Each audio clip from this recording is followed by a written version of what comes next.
नमस्कार स्टूडेंट, कैसे हैं आप सब।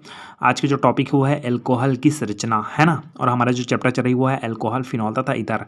इनके हमने एक वीडियो क्लियर कर रखी है जो आपको डिस्क्रिप्शन बॉक्स में मिल जाएगा या तो आपको प्ले लिस्ट में मिल जाएगा, है ना। तो आज हम लोग सीधा चलते हैं अल्कोहल की संरचना में। और इनके लिए आपको पिछले वीडियो में जाना जरूरी है क्योंकि वहाँ पर मैंने बताया था कि अल्कोहल कैसे बनता है ना। तो आपको क्लियर होगा एलिफेटिक यौगिक है, एलिसाइक्लिक यौगिक है, उनके साथ कौन जुड़ता है, आपका OH जुड़ता है, ठीक है।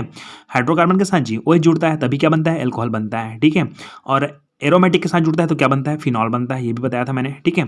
तो अभी ये चीज़ क्लियर कर लें कि CH3OH मेरे पास ये लिखा हुआ है, तो क्या है आपका मेथेनॉल, ये क्या है अपने पास, अल्कोहल है। CH3 CH2OH, ये क्या है, एथेनॉल है, एथिल अल्कोहल है, तो ये अल्कोहल है, ठीक है।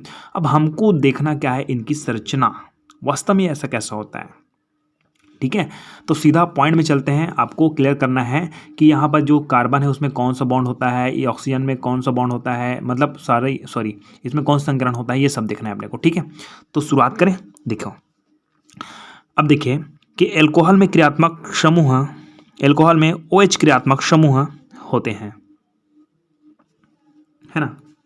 होते लिख देना आप लोग, आपकी मर्जी, है ना। तो अल्कोहल में OH क्रियात्मक समूह होते हैं, इसकी संरचना के बारे में क्लियर कर रहे हैं, ठीक है। इसमें O2 sp3 संकरित अवस्था में होता है। कौन, O2 मतलब ऑक्सीजन, है ना जी। ये बात क्लियर करते हैं। तो देखो पहले ऑक्सीजन का परमाणु क्रमांक कितना है, 8। इसका इलेक्ट्रॉनिक विन्यास निकाले तो 2 और 6। अच्छा आप बॉक्स से निकाल देते हैं, है ना। 1s2 2s2 1s2 2s2, है ना। और 2p 4 हो गया, 4 4 8 हो गया, ठीक, ये हो गया। यहाँ देखें तो 2s² के बारे में बात करते हैं, ठीक है। 2s², क्योंकि ये पहला वाला का हम लोग जरूरत नहीं है, हमको दूसरा नंबर का कोष में जाना है, 2s कोष में, 2 कोष में। ये कोष का फंडा आप जानते हो यार, 11वीं में पढ़ चुके हो, ठीक है। पहला कोष दूसरा कोष, अपनी इसमें दिक्कत नहीं होनी चाहिए, ठीक है। तो 2s² और 2p4। p में कितने डब्बा होते हैं, मैंने आपको बता रखी थी, कितने, 3 डब्बा होते हैं, x y और क्या है, z। तो 2p², ये x के लिए हो गया, 2p², ये हो गया आपके पास y के लिए। अच्छा यहाँ पर स्क्वायर नहीं करेंगे, क्यों नहीं करेंगे, क्योंकि मेरे पास कितने इलेक्ट्रॉन है, 4 इलेक्ट्रॉन है, 2 इलेक्ट्रॉन तो यहाँ गया, ठीक है। 1 इलेक्ट्रॉन यहाँ और 1 इलेक्ट्रॉन यहाँ, 4 इलेक्ट्रॉन को बांटना है ना। कैसे बांटते हैं पता है आपको, 1 इलेक्ट्रॉन यहाँ, ये दूसरा यहाँ, तीसरा यहाँ, और चौथा में क्या होता है, पेयर होता है, पता है ना आपको, ठीक है। तो इस वाले पेयर के लिए मैंने 2 लिखा, यहाँ पर 1 लिखना पड़ेगा मुझे, क्योंकि यहाँ पर 1 है, ठीक है। और इसके बाद क्या है, 2pz1, तो मेरे पास 3p है, ठीक। तो होता क्या है कि ये इसका एक S, इसका एक P, इसका एक P और इसका एक P, तीनों क्या होता है, संकरित अवस्था में रहती है। मतलब ये कौन संकरण में रहता है, sp3 संकरण में रहता है, कौन, ऑक्सीजन, ठीक है। ये आपको समझ गए होंगे, इतना आपको लिखना है, ठीक है, अल्कोहल की संरचना में। अब जो मेन टॉपिक है उससे आपको अच्छे से क्लियर होगा कि वास्तव में जो अल्कोहल की संरचना कैसे होती है, ठीक है। देखिए तो आपको क्लियर कर देता हूँ मैं, पहले तो मान जाए, इसको मान लेता हूँ मैं O, ठीक है। ये वाला O जी, जैसे कि मैंने CH3OH लिखा था, तो O कैसे यहाँ पर CH3O और ये H अलग अलग कर देता हूँ, OH को अलग कर देता हूँ मैं, ठीक। O और H ऐसा करके बॉन्ड लगा देता हूँ, तो ये O के बारे में बात हो रही है, ठीक। और यही O क्या होता है, sp3 संकरण में होता है, ठीक। क्या होता है, sp3 अभी बताया मैंने, मतलब कितने sp3 होंगे, एक S और 3p, मतलब कितने कक्षक, एक sp3, दूसरा sp3, तीसरा sp3 और 4, क्योंकि आपको संकरण का पता है ना, जितने कक्षक होते हैं उतने ही क्या बोलते हैं, संकरित कक्षक बनते हैं। तो sp3 कितने बनेंगे, 4 बनेंगे, 1 2 3 4, क्योंकि S 1 है और 3p है, तो कुल मिलाकर कितना हो गया, 4 कक्षक। तो 4 क्या बनेगा, sp3 1 हो गया, sp3 2, sp3 3, sp3 4, तो 4 जने sp3 बनेंगे, ठीक। तो मेरे पास कितने जने, 4 जने बनेंगे। देखो ये बना दिया मैंने पहला, और ये ले दूसरा, और ये ले तीसरा, और ये ले चौथा, 4, ये सब sp3 है, ठीक। अब भी आगे देखते हैं, एक क्लियर करते हैं थोड़ा। पहला sp3 में ये वाला देखो, ये नीचे करता हूँ थोड़ा से, ये वाले में कितने इलेक्ट्रॉन है, 2 इलेक्ट्रॉन है, देखो 2 लिखा है उसमें, मतलब एक ठन्ने में कितने इलेक्ट्रॉन है, 2 इलेक्ट्रॉन है, ठीक है। ये कौन है आपका, sp3। दूसरा देखो, दूसरा क्या है, इसके पास भी कितने इलेक्ट्रॉन है, 2 इलेक्ट्रॉन है। नहीं यहाँ नहीं शुरू करते, यहाँ शुरू करते हैं, sp3 2 इलेक्ट्रॉन ले लो, ये इसको भी पेंडिंग में रखो, 1 इलेक्ट्रॉन डालूंगा उसमें, ठीक है। उसके बाद sp3 हो गया, ये एक हो गया sp3, और दूसरा वाला देखो, ये वाला देखो, ये दोनों, ठीक है। ये दूसरा देखो, दूसरा sp3 में क्या है, इसमें भी 2 इलेक्ट्रॉन है, ठीक, एकांकी इलेक्ट्रॉन युग्म है। और तीसरा वाले में देखो तो 1 इलेक्ट्रॉन है, तो 1 इलेक्ट्रॉन डाल देता हूँ यहाँ पास, ठीक।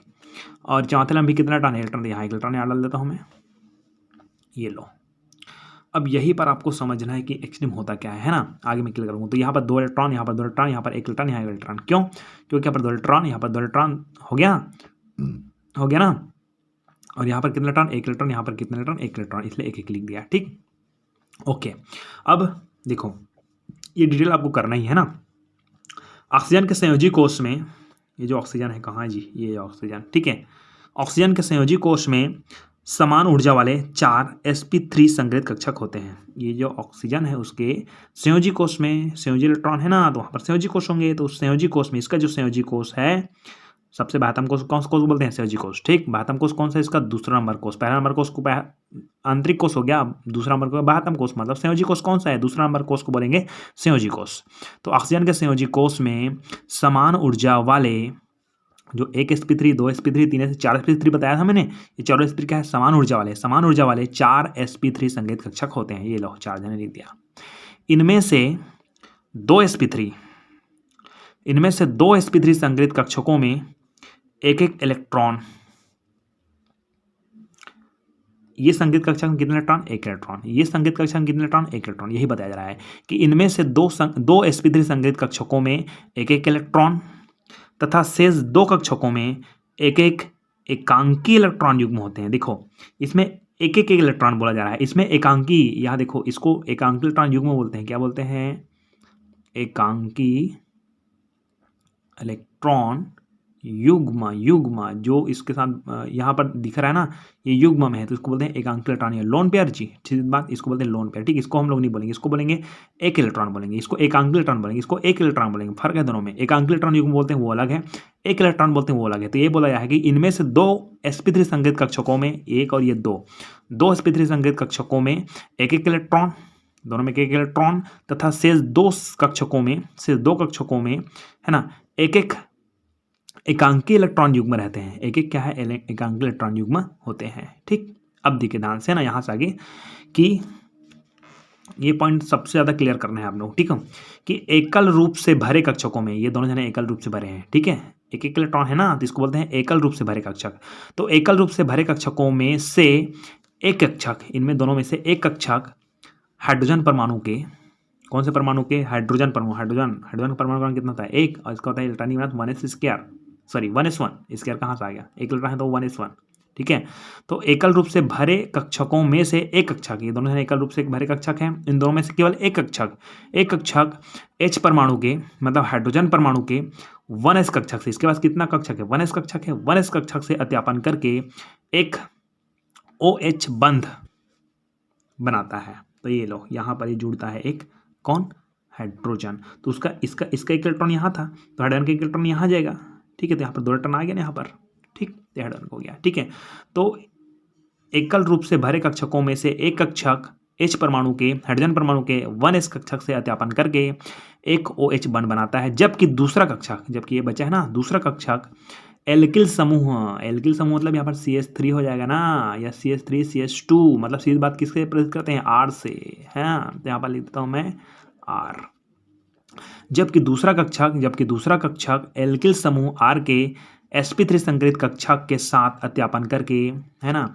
यहाँ पर आपको पता होगा कि CH3 CH2, तो यहाँ पर जो कार्बन होता था वो कार्बन कौन सा संक्रमण में था, sp3 में था, पता है ना आपको, वो कार्बन क्या था, sp3 था, ठीक है। तो यहाँ पर आगे बोला जा रहा है कि जबकि दूसरा कक्षक एल्किल समूह R के sp3 संग्रहित कक्षक के साथ अत्यापन करके एल्कोहल अणु बनाता है, मतलब R, और इधर क्या है अपने पास OH, ये हो गया R, और ये O हो गया, और ये हो गया H, ROH, एल्कोहल बनाता है, ठीक है। इसे ROH बंध, इसमें लिख देना, इसमें ROH बंध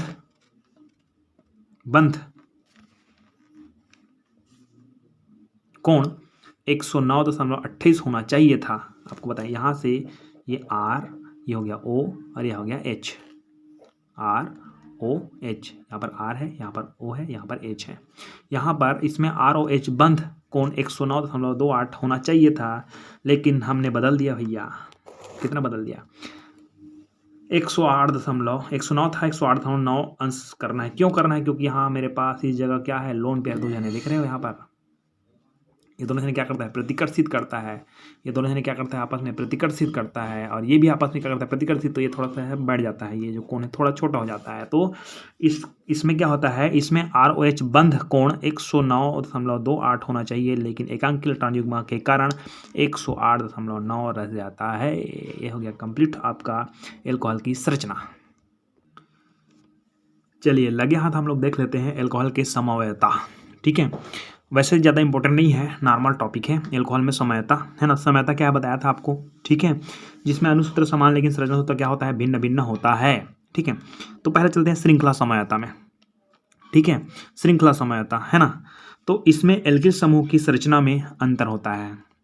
एक अणु संरचना में एल्किल समूह सीधी श्रृंखला युक्त होती है, तो दूसरे में शाखा युक्त।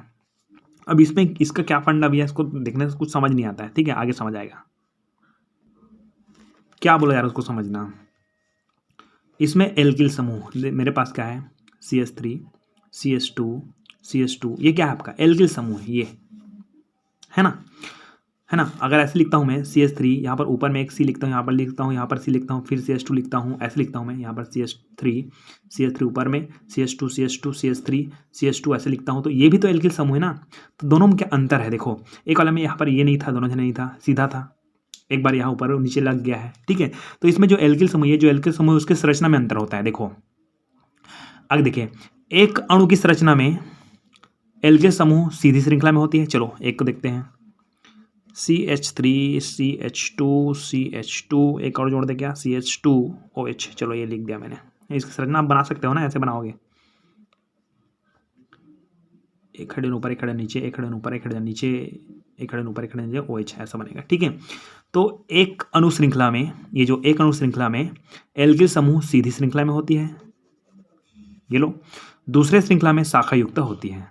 क्या है शाखा युक्त, देखो 1 2 3 4 ही कार्बन का बनाना है ना अपने को। ठीक है, तो ऐसे कर देते हैं इसको, एक ये CH3 ऊपर डाल देते हैं, एक CH3 नीचे डाल देते हैं,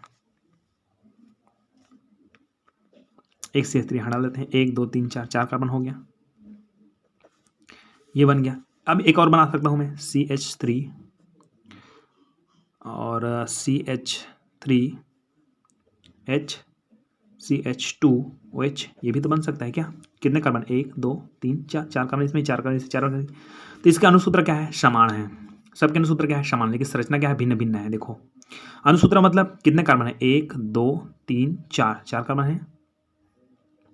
ठीक है, और हाइड्रोजन कितने हैं, कार्बन कितने हैं, 4, हाइड्रोजन कितने हैं, 3 2 5 2 7 2 9, और OH कितने हैं, 1। या तो ऐसे कर देना, इसको हाइड्रोजन को 9 करके इसको क्या कर देना, 10 कर देना।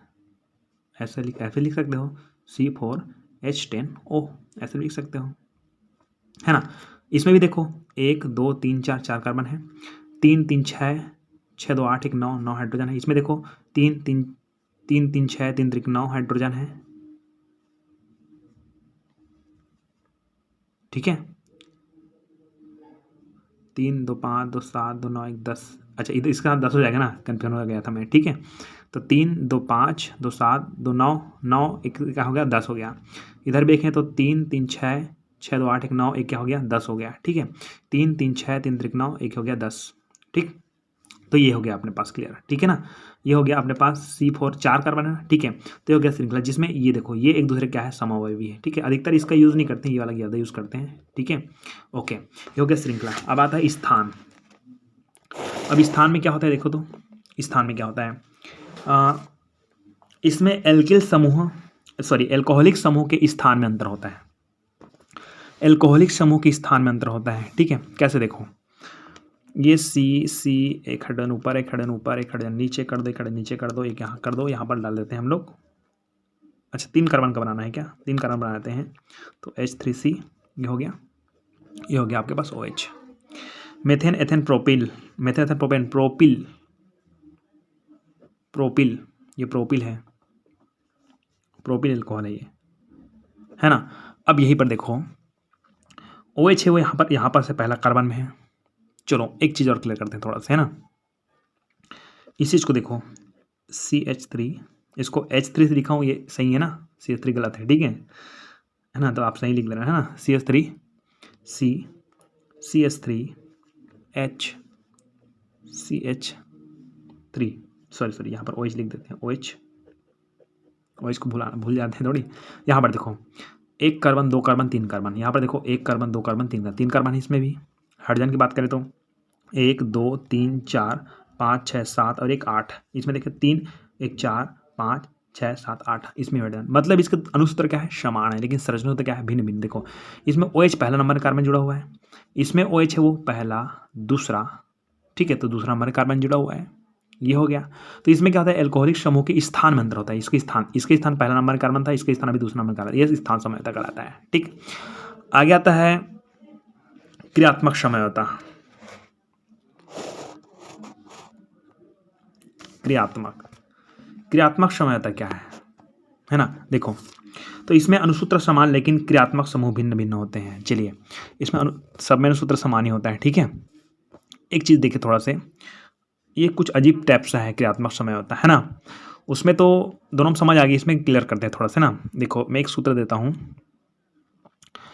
C2H6O, ये लिख दिया मैंने, है ना। इसमें अणुसूत्र समान, ये अणुसूत्र है एक जने का और ये दूसरे जने का अणुसूत्र है।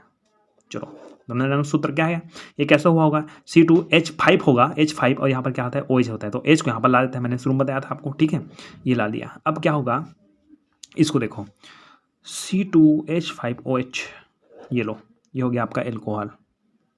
क्या हो गया, एल्कोहल। मतलब इसका संरचना सूत्र क्या होगा, CH3CH2OH, ऐसा होगा। 3 2 5 1 6 हाइड्रोजन, 5 1 6 हाइड्रोजन, ठीक, ये हो गया इसका संरचना।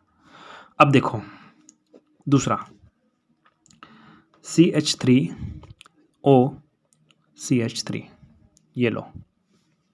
अब मुझे बताओ हाइड्रोजन 3 6 हो गया कार्बन 2 और ऑक्सीजन 1, सेम ऐसी था, इसमें भी ऐसा ऑक्सीजन 1 इसमें ऑक्सीजन 1 इसमें ऑक्सीजन 1 इसमें ऑक्सीजन 1 इसमें ऑक्सीजन 1 इसमें ऑक्सीजन 1 इसमें भी ऑक्सीजन 1। इसको दोनों का अणुसूत्र क्या है, समान, लेकिन संरचना सूत्र क्या है, भिन्न। देखो इसका संरचना सूत्र ये है, एक हाइड्रोजन ऊपर, एक हाइड्रोजन नीचे, एक हाइड्रोजन नीचे, OC, एक हाइड्रोजन ऊपर, एक हाइड्रोजन यहाँ, एक हाइड्रोजन नीचे, ये हो गया दोनों का सूत्र। और दोनों का क्रियात्मक समूह बदल गया, सीधी बात। इस बार में क्रियात्मक समूह क्या है अपने पास, एल्कोहल है ना। और इसमें इस वाले में हमारे पास क्या आ गया है, ईथर आ गया है, ईथर आ गया है। ईथर का सूत्र आपको पता है ना, डाईएथिल ईथर बताया था मैंने, ठीक है। तो ये हो गया, कीटोन नहीं है, कीटोन अलग है, ये ईथर है। कीटोन के लिए मैंने यही बताया था आपको, ठीक है, ये ईथर है। तो देखो इसमें ईथर आ गया, इसमें एल्कोहलिक आ गया। तो इन दोनों में क्या है, जो क्रियात्मक समूह क्या है, भिन्न भिन्न है, लेकिन अणुसूत्र क्या है, समान है, इसको बोलते हैं क्रियात्मक समझौता। और लास्ट आता है आपका त्रिविम समझौता। तो त्रिविम समझौता मैं बता चुका हूँ, एक किसी दक्षिण मार्ग घूमता है तो पूर्वार्ध घूमता है। अगर आपको नहीं पता है कमेंट कर सकते हैं त्रिविम समझौता के लिए, ओके।